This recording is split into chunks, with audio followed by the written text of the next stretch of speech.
Hi there, and welcome to Zzeem's studio for another episode of the HPO Podcast. I'm Erin Roberts, and I'm a partner with Zzeem, and today we're talking about member engagement.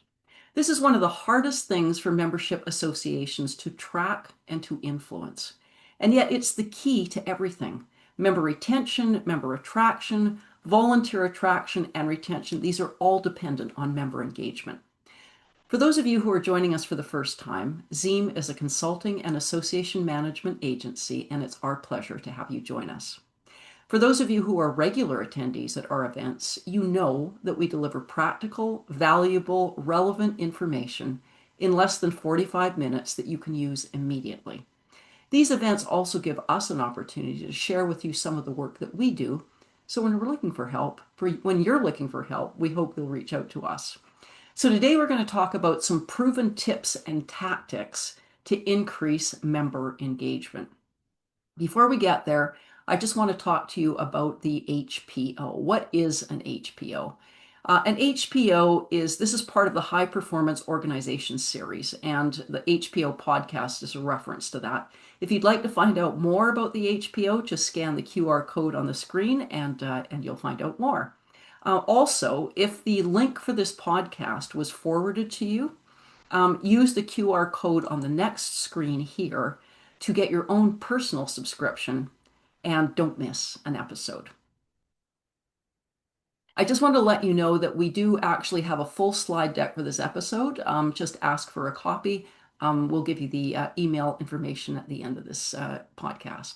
So why does it matter? Well, why member engagement matters is really 4 reasons. Number 1, if you've got engaged members, you've got satisfied members.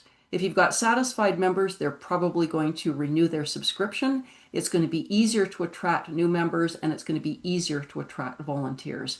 And if you've got satisfied members, a high retention rate, a high attraction rate, and a lineup of volunteers, what more could you ask in terms of the success and the sustainability of an organization? So if you've got member engagement really nailed, well, what does success actually look like? First of all, I want to talk to you about the current environment. Right now, where there is so much uncertainty, people as individuals, as companies, we really don't know what to expect over the course of the next year or two, but none of it's looking all that great at this moment in time. And it's in that kind of environment where you are either going to rally people around a cause or you're going to risk losing them. And one thing to keep in mind at this moment in time, it is more important right now to focus on retaining the members you've got. Holding on to retaining your members through difficult or challenging or up and down kind of activities, that is really, really critical. I'm not saying avoid attracting new members, that's important too, but really hold on to what you've got. That's probably more important than anything in an uncertain environment. If you've got high member retention, you also want to have a strong volunteer pipeline. So if you've got really engaged members, it probably means you've got people who are interested in becoming even more engaged by becoming volunteers.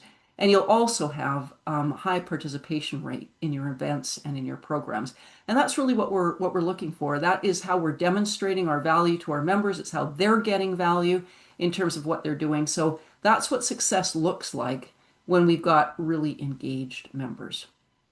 So let's talk about our agenda for today. We're going to start off with talking about engaging members. We're going to talk about recruiting volunteers, engaging and motivating volunteers, and then finally recruiting members. And I don't use recruiting members at the last because it's the least important. But what I will tell you, if you've got 1, 2, and 3 nailed down, engaging members, recruiting volunteers, and engaging and motivating volunteers, it makes it a whole heck of a lot easier to recruit members. And then we'll talk briefly about your next steps. So in terms of your opportunity today, I'm going to give you a whole bunch of ideas, and you have the opportunity to use none of them or to use all of them. But if you can't do all of them, and believe me, I sympathize, just choose one. Pick something that you know you can do that has the best possibility for low-hanging fruit. Try that one thing, and I guarantee it's going to take you ahead. If you need to eliminate or park something before you can do it, then just do it. Take that first step, and sometimes with a lot of these things, it is upfront investment, but it's not ongoing investment. or sometimes there's no upfront investment and there's a modest amount of ongoing investment. So believe me, none of these things are difficult. They're all easy enough to do. So just give yourself an opportunity to get moving forward on your member engagement. So let's talk about some tips for member engagement. I want to start with events because events, I notice, are usually one of the most underutilized ways of engaging members. You've got an event, and perhaps it's an in-person event, perhaps it's not, but I rarely see organizations that are really leveraging all the opportunities they have to engage members while they're at that particular event. So let's do the whole, event experience, right from trying to recruit people to come to the event to what they're going to experience while they're there. Well, first of all, you've got to get them there. And often what I find with members is if it's purely networking, we might go, oh, I can probably skip that. Yeah, it would be nice, but maybe it's not the best use of my time. But if you can tell them, yeah, you're going to learn something and that's important in your day-to-day work, and you're going to get a chance to meet people as well too. Well, now you've engaged both sides of my brain and you've given me two important reasons to show up at the event. So make sure that you are going to be giving me some knowledge. Tell me about the speakers that are going to be at the event and why they're going to be exciting. Make sure it's easy for me to attend. Whether it's easy for me to attend because it's online or easy for me to attend because it's in a convenient location at a convenient time, that's all critical. And let's not de-emphasize the fun part of things. We all want to go to fun events. Sometimes we deprive ourselves because we think, well, am I going to learn anything or not? If we can give them everything in one event, they're much more likely to show up. So we've talked about getting them out there. How are you going to make your event compelling? Once you get them there, you want to make sure that the networking is easy. You want to make sure that everybody that shows up at that event, they will leave that event having met at least one other member. And if you've got a board of directors that are going to be at the event, this is the easiest way to do it. Make your board of directors dedicated hosts who have a job to do. Your directors are going to be working the room and they're going to be looking for anyone who's standing by themselves, anyone who just came into the room and is looking around, hoping they're going to see somebody that they know. They are literally working the room. Too often, in fact, more often than not, when I walk into an event, I see clusters of people all over the place. And often amongst those clusters are clusters of directors. And they're talking amongst themselves or talking with members that they already know. And that's great. We're human beings. Of course, we're going to seek out people we know. And, maybe we haven't seen them for a while. We want to re-engage with them. But the first priority for your directors in that room should be working the room. So whether it's a virtual event where they're popping from table to table saying hello and welcome, or whether they're working the room physically because it's an in-person event, you want to make sure that all of your directors are zeroing in on anyone who does not have anyone to talk to, who's looking new, who's looking lost, who's looking on their own. Make sure that as directors, you don't have to spend half an hour talking to that person. You can just say who you are. You can say you're there to make them feel welcome and to make sure that they're introduced to somebody, and then have an idea who you want to hand them off to. And that's really all you need to do. Introduce yourself, welcome them, tell them how to get value out of the event, and then take them to somebody that you want to introduce them to. And feel free to go up to a small cluster of people who already know each other and say, hey, I would like to introduce you to Amanda. Amanda is from this organization, from this company, does this thing, and I'd like you to chat about some of the things that you enjoy about being a member. Make sure that you've also got at least some semi-structured networking time. There are some people that are just natural networkers and they don't need to be told how to work a room. They're just going to do it. Not everybody has that particular skill set and comfort level. So have something, a silly game or something that means that you are, for some period of time, people are going to be going up to each other, introducing themselves and telling them something silly about themselves or something that nobody knows about their company. Just something like that so that people will walk away having met at least one person that they don't know. There's lots of games out there. Just pick one, give it 15 minutes or so, and then between the dedicated hosts and the semi-structured networking time, that new person should have been introduced to at least three others.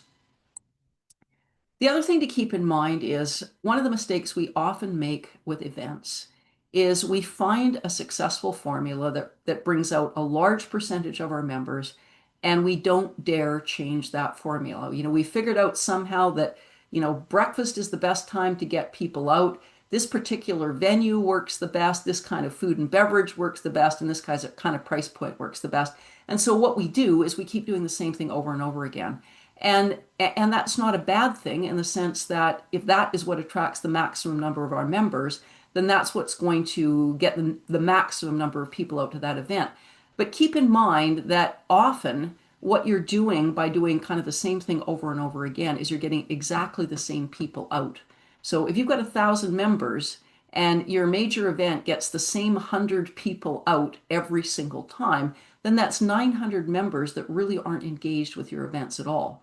So if the kind of venue and format is bringing out a certain number of members and changing that up is going to bring out fewer members, that is not necessarily a bad thing. If those fewer members are members that wouldn't otherwise have been out, then you've increased your engagement level exponentially.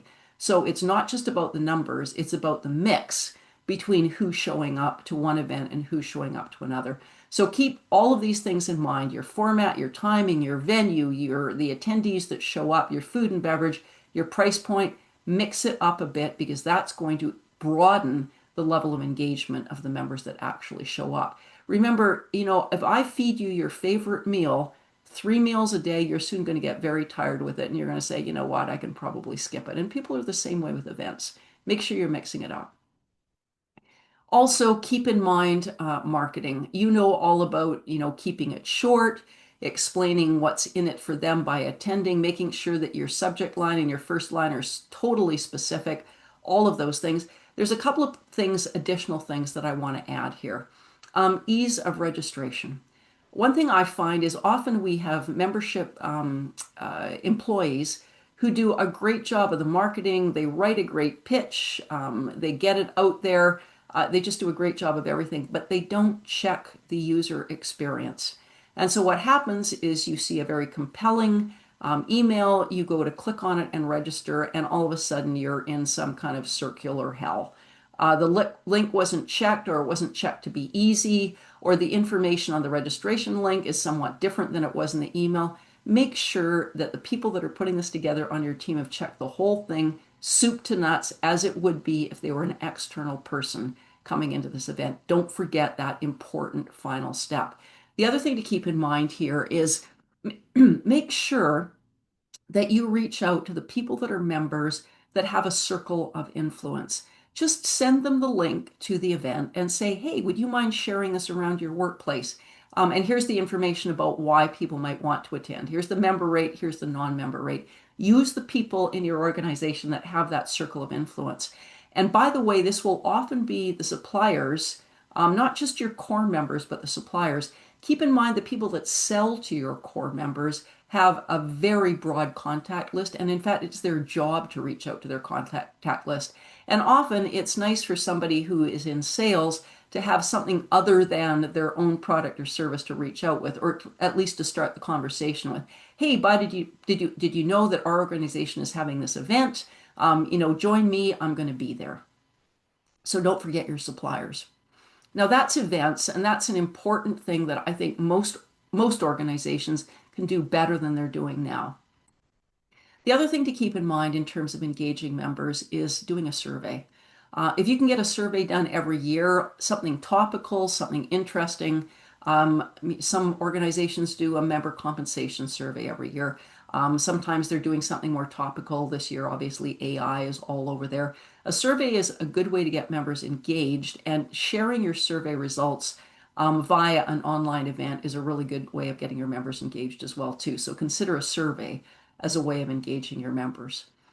Finally, the thing that I want to share with you is creating communities within your membership. One thing that I often hear from broad-based membership organizations, sometimes people are trying to decide whether they should join our organization, which is kind of broad in scope and has a lot of different people with the same umbrella considerations in front of them, or they're going to choose an organization that is much more niche, but perhaps more relevant to their day-to-day work.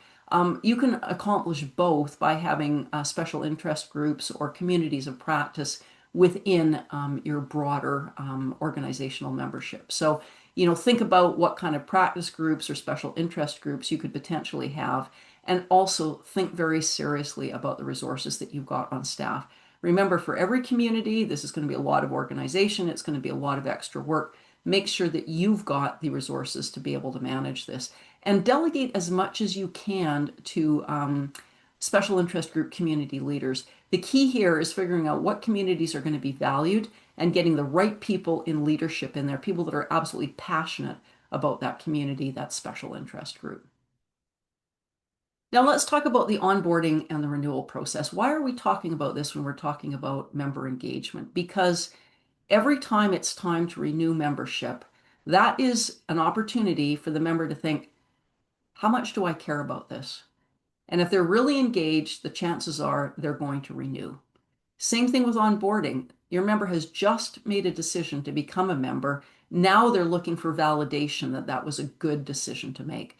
So make sure that whether it's your onboarding process or your renewal process, it is documented and you're looking every year to try to make it a little bit better. Don't forget to have an event calendar for the next 12 months. Really, at all times, have an event calendar for the next 12 months. I hear a lot of people saying, oh, well, I can't do that. I don't know exactly what date it's going to be on or who the speaker is going to be, or maybe I don't even know what the venue is. It's okay. If you can tell people there's going to be an in-person event in the spring, there's going to be three, webinar learning events over the course of the summer. There's going to be this in the fall. It just tells people what's going on and what to look out for. You don't have to give them details. You don't have to allow them to sign up at that very moment in time, but make sure that they know you're going to be doing stuff. It's really easy for members to forget what's going on behind the scenes because they're not involved in it on a day-to-day basis. And if they miss an email, maybe they've missed knowing that something was happening. So always have that event calendar. Be sharing it with people as they come on board. Share it with people as they're looking to renew, and make sure that it's on your website and your regular communications. Anytime you're sending out a regular communication, have something about your next event in that communication. So let's talk about the onboarding process itself. Obviously, if you've got thousands of members, it's going to be different than if you've got tens of members. So you want to make sure that you have a welcome process no matter what it is. In an ideal world, even if you've got a large membership, it isn't that big a deal to be able to leave a personal voicemail saying, "Welcome, Bob. I'm so glad you've joined the organization. I know we've talked about it in the past." You just make it something personal. And if you really don't have the time, you're rushing to get through us, do the calls before hours or after hours so you know you're leaving a voicemail. And if you get through to somebody, that's a bonus. Leave a voicemail and just welcome them so that there's a personal touch that was done there. Obviously, you want to have a welcome package, and that welcome package should encourage them to do something right away. Now, when it comes to the renewal package, the renewal process itself, think about financial incentives. Now, if your members are individuals and they are paying for their membership dues out of their own pocket, financial incentives can be very compelling. If you say, sign up, renew before the expiry date and you will get in at last year's price. By the way, I'm encouraging you to have a built-in cost of living increase every year to your membership fees. It's a far less painful way to make sure that your costs are being covered and you can continue to offer that great level of member service.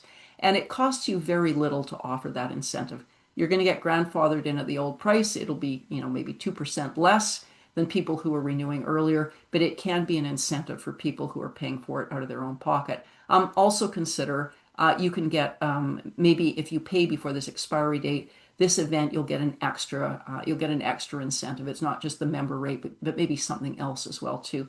So think about financial incentives for people that are paying on their own. Now, for people who are making the decision, but it's the company that's actually paying, financial incentives are going to be less relevant for them because, again, it's not their money. So think about an incentive that you can provide to them as an individual. If I'm the decision maker, I've got to push it up the line. It's going to take time to get approval for this, as it always does. Encourage me to start the process early because if I manage to pay before it expires, I'll be in a draw for $100 gift certificate or something along those lines. Make it a personal incentive for me to try to push the process along And if you can get people to pay earlier, it's much better for your cash flow and it gets them into a routine of paying on time. So let's talk about recruiting volunteers. Um, Engaged members are more likely to become volunteers, and volunteers are the most engaged members you can possibly have. Anyone who's volunteering time to the organization is a super engaged member. So, how do you recruit volunteers? Well, what you need to do is you need to find some way of fighting against apathy. If there's nothing in terms of a quick win that's on the horizon, or nothing in the way of a big fear that people are trying to deal with on the horizon, then you're missing a rallying point. And what you really need in order to get volunteers engaged and recruit volunteers is you need rallying points. And it may be more than, it probably is more than one rallying point. So, what kind of causes can you think of? And think of this at the beginning of the year and throughout the year. What are the rallying points that we could get people engaged in? What are they passionate about? What are the things that are going to make people want to volunteer on a committee to do something? Find those rallying points. Make sure you've set short-term objectives. Here's some things that we can accomplish along the way for this rallying point. Pick some leaders that have a vested interest or have a passion for that rallying point cause and get them engaged in helping bring new volunteers in. Give them the resources that they need to support them. And keep in mind, you've got to be careful. You've got to allocate resources based on what you've got. And then have a plan for how to use the momentum around that rallying point. Rallying points rarely remain the same for a long period of time. Usually they become a rallying point, it goes somewhere or it doesn't go somewhere, and then it becomes less of a rallying point and something else new comes along. So keep your mind really focused on what's happening to existing rallying points and what are new ones that are coming up. Now, also keep in mind, I don't know how often you experience this at your organization, but often you will get somebody who sends you an email and says, that last event was totally not what I was expecting. I was hoping this, this, and this, and it didn't give me what I wanted. Give me my money back. I'm completely unhappy. Listen, complainers are a gift. If somebody took the effort to actually let you know that they're not happy, it means they've tried. They're engaged with association simply by telling you, this is what I wanted and you didn't deliver. So make sure that when you get somebody who's complaining, don't back away from it. Deal with them immediately. And ideally, pick up the phone to talk to them. Respond to them by email right away. Apologize. Thank them for sharing the information with you and let them know that you empathize. And if they're feeling that way, there's probably other members that are feeling that way as well too. And then go for the volunteer recruitment. By the way, we have a committee that works on the events throughout the year, and I think you would be a great addition to the committee. You put forward some really good ideas. Would you be interested in meeting the chair and talking about whether you'd like to join? A complaint can lead to a valued member on one of your committees or on the board itself. The other thing to keep in mind is always be building your volunteer pipeline. Don't just pick up the phone or send an email when you have a hole on a committee. Make sure that you are building your pipeline for the future. So, in the same way as you would have prospects, like a written list of prospects for membership, have a written list of prospects for volunteers. Remember, your volunteers are always engaged members. And it might be that, you ask me, Erin, would you like to be a volunteer in this committee? You tell me why I would want to be a volunteer, but just at this moment in time, it's not working for me. So I say no. But that doesn't mean you should give up.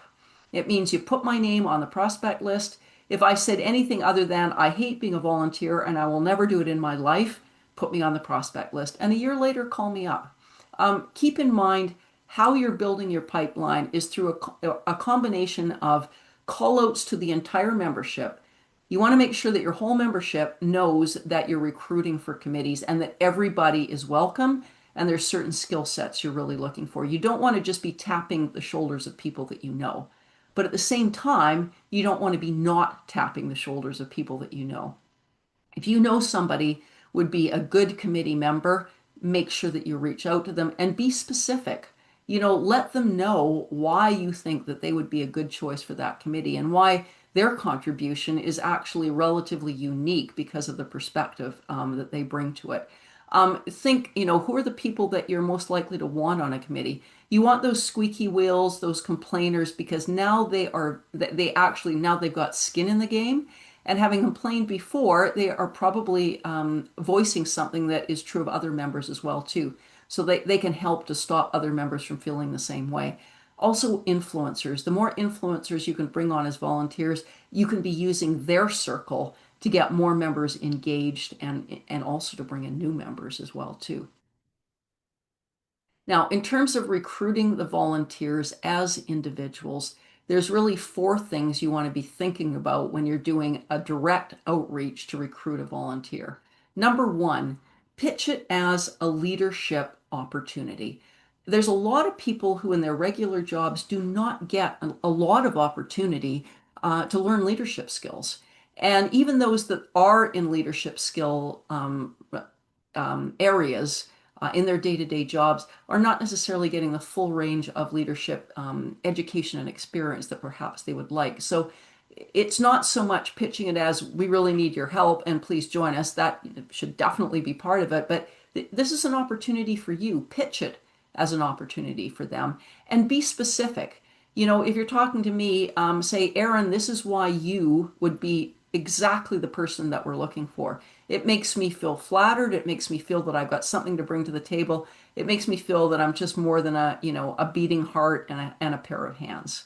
Talk about what the role is going to be. What is the role of that committee member or board member as it comes to governance or it comes to membership. Keep in mind with committees like governance and membership, these tend to be longer term goal kinds of committees. And we're going to be talking about making sure we've got short wins for those kind of committees. But think about who would be the right people for those committees. Demographics. It is always, typically these days, it's an easier thing to reach out to somebody who's already been a volunteer in the past and maybe isn't at the moment and try to encourage them to come back. And you should be doing that. That corporate knowledge is important. But keep in mind your demographics. Generally speaking, if it's somebody who's already been putting in a lot of volunteer time, they're probably older and they're not going to be around forever. You've got to be replacing that group with a new group. And keep in mind, you don't want nothing but people who are about to retire and people that have just entered the sector. You want to be recruiting new demographics all the way along. So when people come onto a committee, they've got people who are more senior, who've really got a lot of experience in this area. And then they've got people that are closer to their own age, where they might feel a little bit more comfortable asking questions or opening up to them. So you're really looking for that full spectrum when you're recruiting volunteers. Now, I want to share with you something from from Psychology 101. And Maslow's hierarchy of needs is what you're seeing right here in terms of this pyramid. And with Maslow's concept from a psychological perspective, I really love this pyramid because it connects so well back to membership organizations.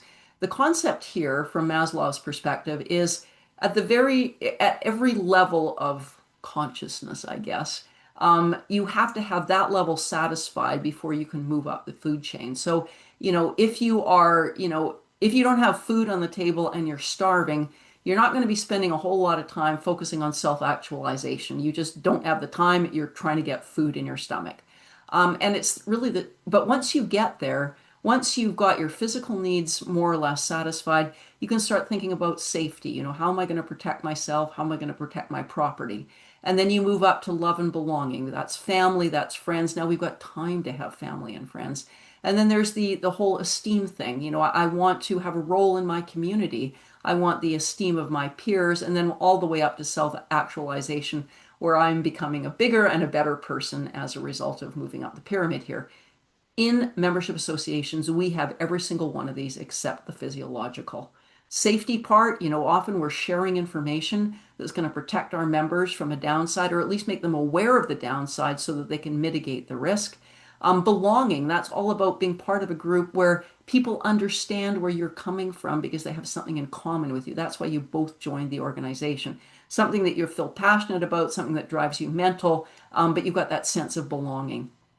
And then the whole esteem thing, That comes through volunteering as an example. So when you're looking at a situation where you're able to be on a committee and you're recognized for being part of that committee and the accomplishments of that committee, that builds up your sense of self-esteem, and then self-actualization is really what you learn by being a volunteer. So let's not lose sight of the psychological benefits of being a volunteer and how to kind of use psychology to encourage people to be part of it. So let's talk about specifically about engaging and motivating volunteers. At this moment in time, we have managed to encourage new volunteers to come on board. Now, how are we going to deal with engaging and motivating volunteers right from the get-go? What do we want to do with new volunteers? The first thing that you want to do is train volunteers. When somebody comes in all excited about contributing to a committee, you don't want them to feel stupid at the very first meeting and be afraid to open their mouth because they have no idea what's going on. Make sure that you've trained them immediately, and you have to focus on at least four things. Make sure that you've explained to them the governance situation. You know, the governance and the mandate. What's the committee supposed to do? And that should include its connection back to the strategic plan. Who does it report to? And what are the decisions, if any, that it makes? If it is a committee that is going to make recommendations to the board, make sure that they understand that. They're not there to put together a business plan and spend money. And if they are, then they need to understand that. So the how of what they do is an important thing to train them in.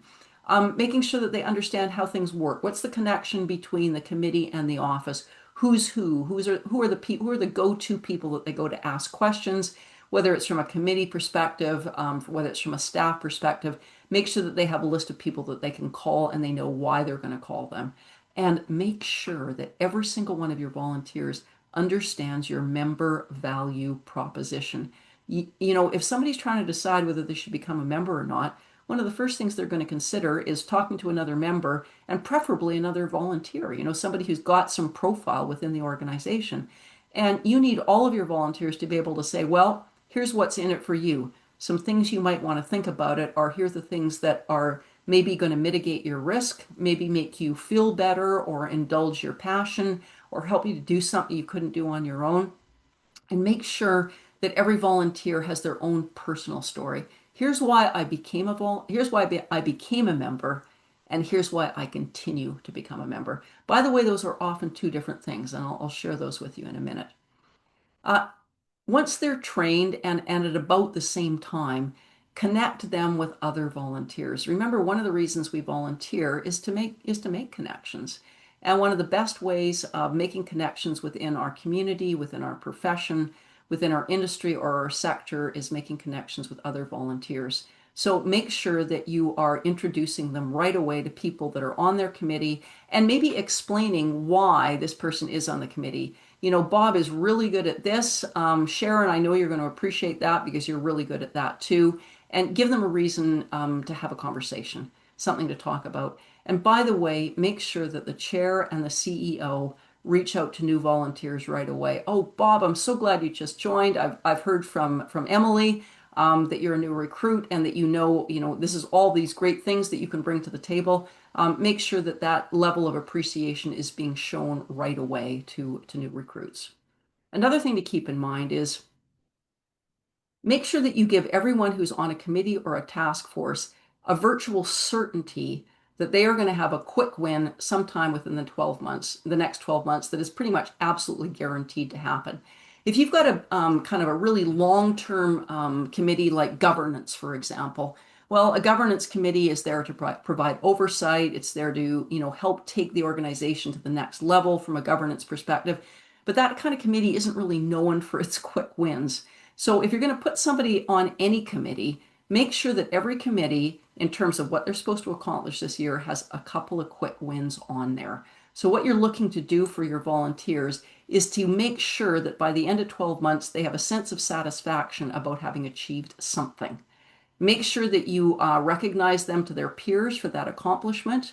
And the other thing to keep in mind, in terms of engaging and motivating volunteers, when you're talking to volunteers about whether they're going to join a committee or whether they're going to stay on a committee, talk to them about the concept of a volunteer career path. Keep in mind that for those who want to learn, those who want to make new connections, there is a career path here from a volunteer perspective. You join a committee as a member. You can then work up to being the chair of that committee. And then maybe from there, you go on to become a member of another committee or a chair of another committee. If committee work is the kind of thing you'd like to do, you really like to get your hands in, then maybe over time you can become a member of a number of committees and learn a lot of different things about the organization, about the sector, really broaden your network very broadly. And or you can move into the board and do a different kind of governance on the board and maybe work your way up to become an officer and or the president of the board of directors. So talk to people about what their future might look like. Also, when people have an idea of their future, it enables them to make decisions about sticking around rather than staying on the same committee, for the rest of their lives. Sometimes people get a comfort level with a committee and say, well, this is really the only thing I know, and that's why they stay there. But if they're on, an event committee or a programming committee, encourage them to come onto the finance committee. Maybe that's not something they know anything about, and this will be an opportunity for them to learn. So talk about that volunteer career path. Now, the final thing I want to talk about here about engaging and motivating volunteers is there is a real balance that you need to have in terms of how much office support you are giving to each committee and to the board itself, for that matter. Each committee has to have enough autonomy, enough decision-making ability to feel that the wins are their own. If all they're doing is providing ideas and then the staff goes ahead and executes it, or they're providing ideas and the staff just shoots them down and says, no, we already did that before, it didn't work, they're just going to lose their interest and their momentum. If you're passionate about something, you don't want to just be an ideas person. You want to get involved in making it happen. So make sure that each committee has enough autonomy, but equally enough support and structure around it that they're not going to end up overstepping their governance grounds. This one is one of the hardest things to do, is to make sure committees have enough autonomy without too much autonomy, enough support without too much support. There's a happy medium, and with each organization, where that happy medium is depends on the people that are part of the organization and the history of the organization. So let's talk finally about recruiting members. Remember, we talked earlier about engaging members. We talked about recruiting volunteers. We talked about engaging and retaining volunteers. If we're doing all this well, recruiting volunteers becomes much easier because people are engaged. They're going to be happy to talk to non-members about why they should join the organization. It's going to be something they feel comfortable talking sincerely about, not something that they feel they're dialing for dollars and doing sales pitches. Really, when it comes down to it, there's only two reasons why we join associations at all. And usually, what you see on the screen here, we join for the first reason and we stay for the second reason. Sometimes when we join associations, we know a lot of people that are already members of the organization, and we join because they're telling us it's good, we like them, and we know we're going to enjoy being with them. But usually the reason we join an organization is because there's something about the mandate that resonates with us. It's something that I feel, yeah, I can get on board with that mandate. I think this organization can do something for me. And that's why I take that first step. But once I've got on board, if you as an organization have done a really good job of making sure that you introduce me to other people, make sure that I've expanded my network. I mean, who doesn't want an expanded network in terms of people that are in the same sector as you? We all want it. And if it's painless and it's really handled well for us by the organization, that's real value. And if I know I'm sharing the values of a number of other people that I've met within the organization and I enjoy interacting with them, yeah, sure, I could probably do that outside the membership, but it's a whole lot easier if I just renew my membership. So these are really the two reasons why we join membership organizations and we stay with them. When it comes to recruiting members, remember we talked earlier about circles of influence and active hands-on recruitment. Well, you're going to be using your usual methods of recruiting members, however you do that from a bulk perspective. But let's keep in mind, you want to use those members that have circles of influence. So if you've got somebody who has, a colleague list that's very large, you want to use that circle of influence to get people out to an event, to maybe become a member. Now that you don't have to use them in the way that they are spamming their colleagues, but if they've got an intranet and they can say, oh, by the way, just want to let you know I'm a member of such and such, and here's the event calendar that's coming up for the event over the course of this year. See me if you want to find out more about membership. They can do it in a very low key way. Also keep in mind when you see it's pretty obvious that would make sense for somebody to be a member, find somebody who knows them and get them to pick up the phone. It's one thing for me to see that, here's a membership opportunity. It's quite another thing for somebody I know and trust, to pick up the phone or send me a message saying, Aaron, I think this is for you. So in terms of what we've talked about, we talked about engaging members being our primary criteria here, how to recruit volunteers.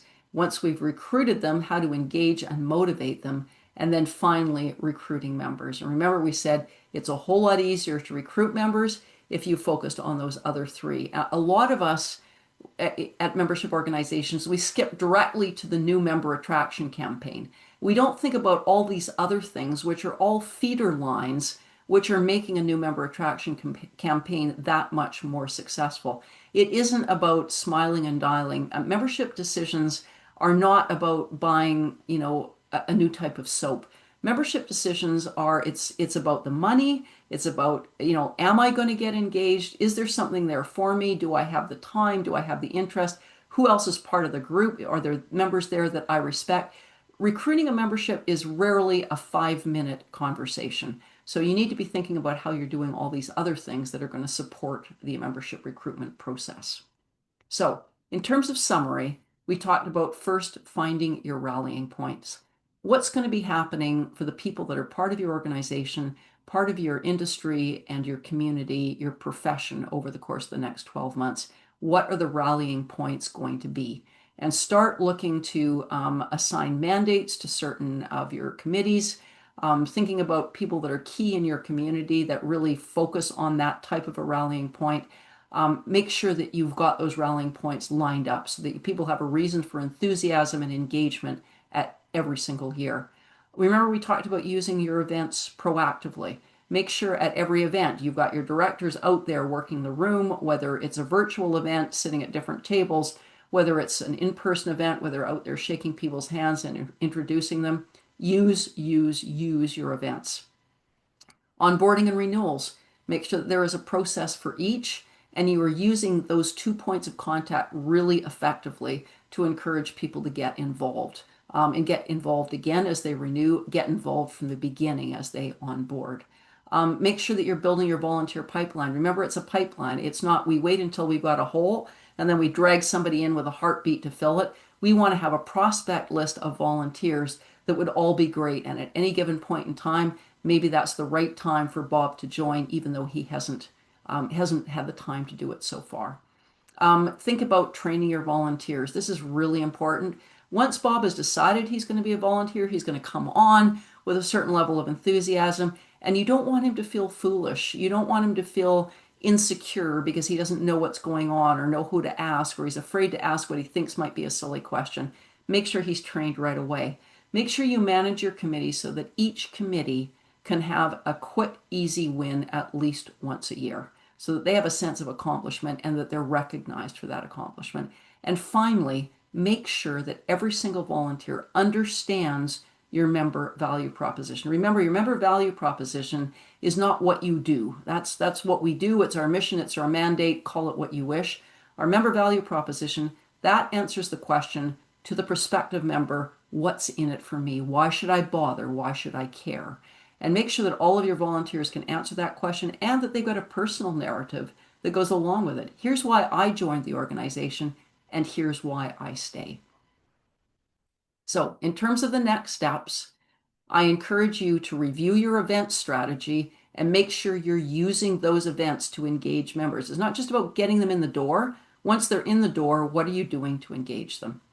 Look at your member onboarding and renewal process. Is it documented, first of all? If it's not, you definitely want to do that. And do a post-mortem at least once a year about what you can do to tweak it and potentially make it better. Look at your volunteer onboarding and training process. How could that be better? What are you doing? Ask your volunteers how they feel about it.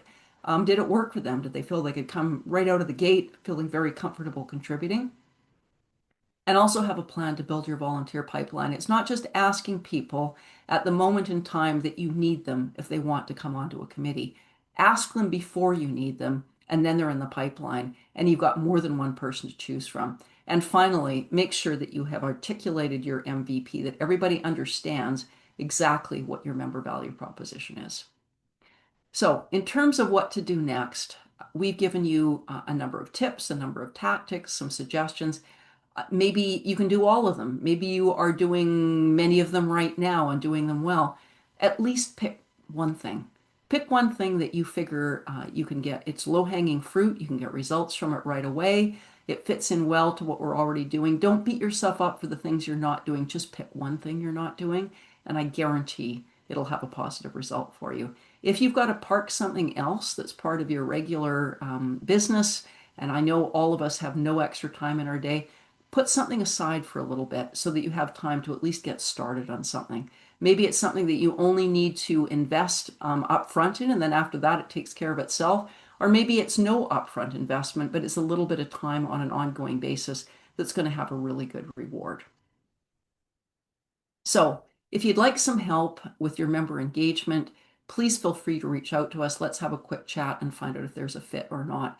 And with your member value proposition, my observation has been most organizations actually have a really strong member value proposition. What we tend to be not as good at is we don't do as good a job at articulating what the member value proposition is. Remember, every volunteer should be able to answer that question, what's in it for me? And if you'd like some help with your MVP, please again reach out to us to find out if there's a fit. What I'd like to do now is I know, Kevin, that we've got a number of questions. So let's head over to live Q&A and let's see what we've got. Sure. So our first question is, how do you sort of measure and increase member engagement if you're an association where membership is corporate rather than individual, and you may be dealing with multiple people from the same company who may have different temperaments and levels of engagement and familiarity with the association? Okay, that is an excellent question, and it really is a challenge because often what happens is, we somebody decides they're going to become a member, and now we've got the contact information for the decision maker. And that's great. But maybe the decision maker isn't the person who is going to be the one that's most engaged with the organization. So you need to have the decision maker on your contact list, but you also need to have other members of that same company on your contact list because they might be the people that have more reason to be engaged with the organization. So you really want to be thinking carefully when you recruit a new corporate member, who are the additional people you want to have on your contact list? And then, in order to be respectful for them, think about targeting your messages. If you've got information that's very specific about for somebody who is at a managerial level and they're really going to want to learn that, make sure it goes to the people that are at that level. Maybe the decision maker isn't going to be involved in that, and so they're not going to be all that excited about that particular event. So, multiple points of contact. Make sure you know ahead of time who those points of contact are. So when you bring a new recruit on board, okay, I want the decision maker, I want the head of marketing, and I want the head of business development. Those are the people that I definitely want to have as contacts on my database. And sometimes what you also need is a contact for the accounts payable person. Don't be sending the accounts payable person the event invitations, but knowing who they are can be quite helpful because sometimes the decision maker agrees, but the accounts payable person, it's just not on their radar at that moment in time. So multiple points of contact and targeted communication is what I would suggest. Okay, so our next question is, what are the best practices for effective succession planning at the board or committee levels? The most important thing is make sure that you've got a pipeline of new board members and new committee members. If you wait, as I said, until you've got a hole or a vacancy to actually go out and recruit people, it's going to take longer and you may not get the best person at that moment in time. What you want to make sure is that you've got a pipeline of people who have at least not said no. They've either said, yes, here's the kind of opportunity I'm looking for. Let me know when it appears. Or they've said, yeah, potentially, but not right now, but you can keep my name on your list. So the short answer is succession planning means you've got to have a pipeline.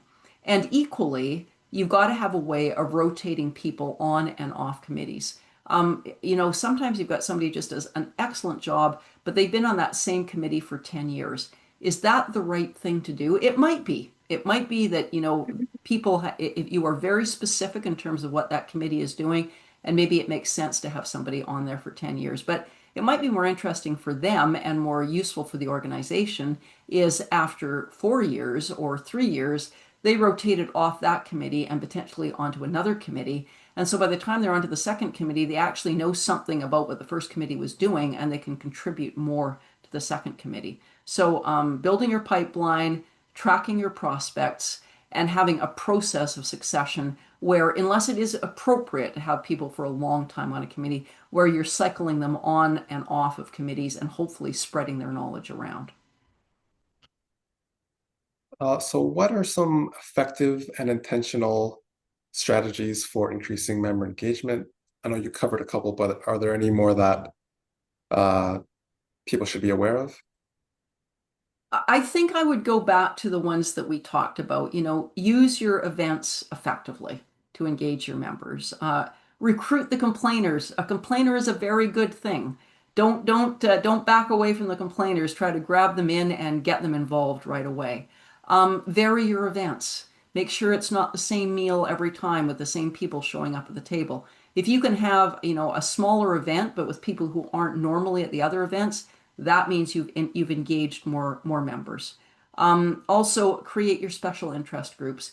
Are there communities of practice, special interest groups that you can use to increase member engagement and keeping that pipeline of volunteers with personal outreach would be the things that I would tend to focus on. All right, that makes sense. So what are the best practices for managing volunteers in a trade association? And should these strategies be tailored to different tiers of membership? Say, for example, if someone's on the board versus if they're uh, you know, normal members, or if they're very engaged members versus not so engaged members. Well, yeah, that's a really good point. What I think the question is, what are the best practices for managing volunteers? And is it different managing people that are on the board of directors versus managing people that are on committees? Yes and yes. In terms of best practices, and something that would apply to all levels of volunteers within the organization are using your suppliers effectively.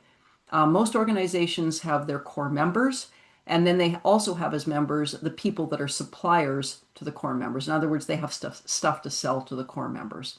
That is typical of most organizations.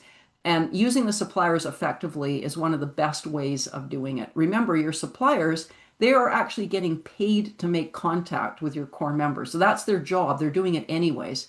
So they're going to be picking up the phone or going out to meet people or, messaging people. Use your suppliers effectively and give them the opportunity to just talk about something, to strike a conversation about something other than their product or their service. It gives them a reason to build a bond with your core members.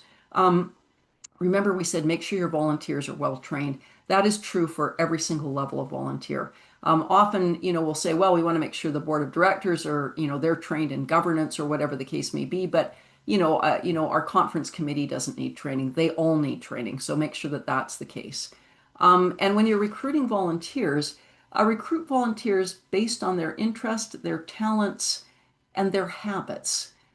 Some people really like a more casual, free-flowing kind of environment as they are being volunteers, and they might find that being on the board of directors just requires too much, structure and structural discipline for them to feel like they really enjoy it. But they're going to have a lot of fun throwing ideas off each other, bouncing ideas off each other on a committee of some sort. So try to make sure that people understand that they've got opportunities based on what kind of a person they are, what their passions are, and what their talents are. Sorry. So our last question is, so obviously in this environment, people are often very much preoccupied with their day jobs and they may not have as much time or other resources to volunteer. So what trends have you seen engaging volunteers, especially newer volunteers in this environment? You know,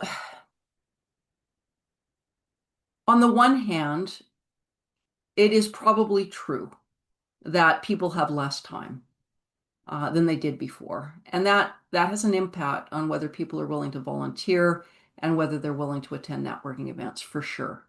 But what I have noticed, and this has always been true, you know, usually the people that are most likely to volunteer, the people that are most likely to show up at a networking event are the busiest people.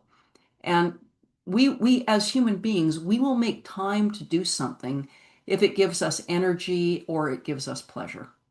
So it's not so much how much time we've got, but how you personalize an opportunity based on the people that are your membership. If you're giving people something that they're going to enjoy, where they're going to have fun, where they're going to learn something, and where they're going to be like well taken care of, well trained, well managed, well supported, even if they don't have much time, they're going to be much more inclined to move ahead. So, you know, what we hear is when we ask people to volunteer or ask people to show up, the excuse, and I just say this as an excuse, if you really don't want to be there, or you really have no interest in being a volunteer, the usual answer is, I've got no time. Often, though, the answer I've got no time is just a euphemism for you just haven't grabbed my interest. So the most important thing here is to find out what is going to grab people's interest. And for the most part, even people with very little time will make time. The other thing to keep in mind is be respectful of people's time. If you just have, automatically this committee is going to meet for an hour every month and the agenda is poorly planned, the chair is not organized, people are going to feel you are not respecting my time.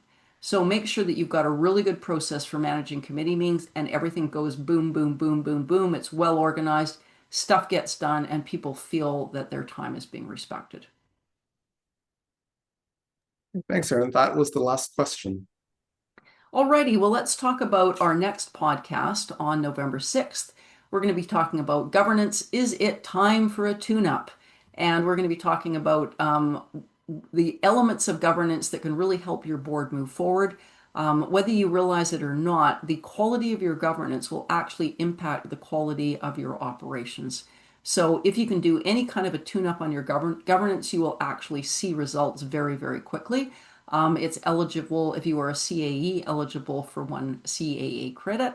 And what we're also going to do is Kevin will be reaching out to you to get your feedback because your feedback on our learning offerings is really important and we want to hear what matters to you.